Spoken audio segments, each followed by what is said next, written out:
चंद्रयान 3 ने अब चांद से चौंकाने वाली जानकारी दी है। इस खबर के सामने आते ही बड़े बड़े देश भारत के सामने नतमस्तक हो गए।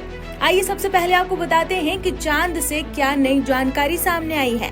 दरअसल चंद्रयान 3 ने चांद पर ऐसा खुलासा किया है जिसने पूरी दुनिया को बहुत चक्का कर दिया। असल में अहमदाबाद के वैज्ञानिक दुर्गा प्रसाद कंडम का मानना है कि चंद्रयान 3 से मिले डेटा और उस पर की गई research communication earth and environment में ये सामने आया है कि चांद की ध्रुवों पर अधिक स्थानों पर सतह के ठीक नीचे बर्फ मौजूद हो सकती है। बर्फ के कणों को देखने से उनकी शुरुआत और इतिहास के बारे में अलग अलग कहानियां सामने आ सकती हैं। क्या चांद पर पानी मौजूद है? तो इसके जवाब में वैज्ञानिक बताते हैं कि चांद की सतह पर बहुत कम दबाव होता है, जिससे पानी तरल रूप में नहीं रह सकता। इसलिए बर्फ पिघलकर पानी नहीं बनेगी, बल्कि सीधे भाप में बदल जाएगी। हाल ही में जो रिसर्च सामने आई, उस आधार पर चंद्रमा पर अतीत में रहने योग्य परिस्थितियां मौजूद नहीं थी। तो वहीं वैज्ञानिकों ने बर्फ का पता कैसे लगाया और ये चास्ते क्या है, इसका जवाब खुद साइंटिस्ट देते हैं और कहते हैं चंद्रयान 3 की लैंडिंग वाली जगह पर हल्की ढलान होने लगी थी। तब विक्रम लैंडर पर लगे एक खास उपकरण चास्ते का तापमान की रीडिंग भी बढ़ने लगी। चास्ते में 10 सेंसर लगे हैं जो अलग अलग गहराइयों में चांद की मिट्टी का तापमान मापता है। तब साइंटिस्ट ने एक मॉडल तैयार किया जिसमें ये पता लगा कि अगर कोई ढलान 14 डिग्री से ज्यादा हो और सूर्य की तरफ ना हो तो वहाँ बर्फ के जमने और टिके रहने की संभावना ज्यादा होती है। अब अहम सवाल ये कि भविष्य में चंद्रमा पर इंसानों के रहने के लिए बर्फ जरूरी है। तो इस पर वैज्ञानिकों का मानना है कि चांद के कुछ ऊंचे इलाकों में बर्फ खोजने, संसाधन इकट्ठा करने और इंसानों के रहने के लिए उपयुक्त जगहें हो सकती हैं। अब चंद्रयान 3 आगे आने वाले समय में क्या और अपडेट्स देता है, ये देखना होगा।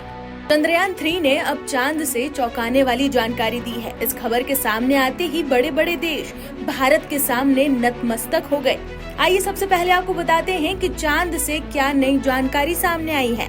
दरअसल चंद्रयान 3 ने चांद पर ऐसा खुलासा किया है जिसने पूरी दुनिया को बहुत चक्का कर दिया।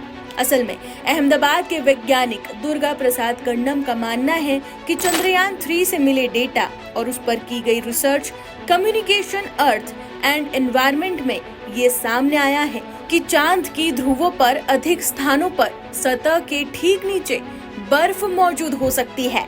बर्फ के कणों को देखने से उनकी शुरुआत और इतिहास के बारे में अलग अलग कहानियां सामने आ सकती हैं। क्या चांद पर पानी मौजूद है? तो इसके जवाब में वैज्ञानिक बताते हैं कि चांद की सतह पर बहुत कम दबाव होता है, जिससे पानी तरल रूप में नहीं रह सकता। इसलिए बर्फ पिघलकर पानी नहीं बनेगी, बल्कि सीधे भाप में बदल जाएगी।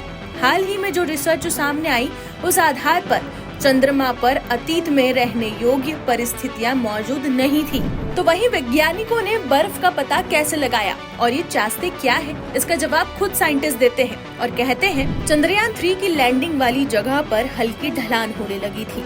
तब विक्रम लैंडर पर लगे एक खास उपकरण चास्ते का तापमान की रीडिंग भी बढ़ने लगी। चास्ते में 10 सेंसर लगे हैं जो अलग अलग गहराइयों में चांद की मिट्टी का तापमान मापता है।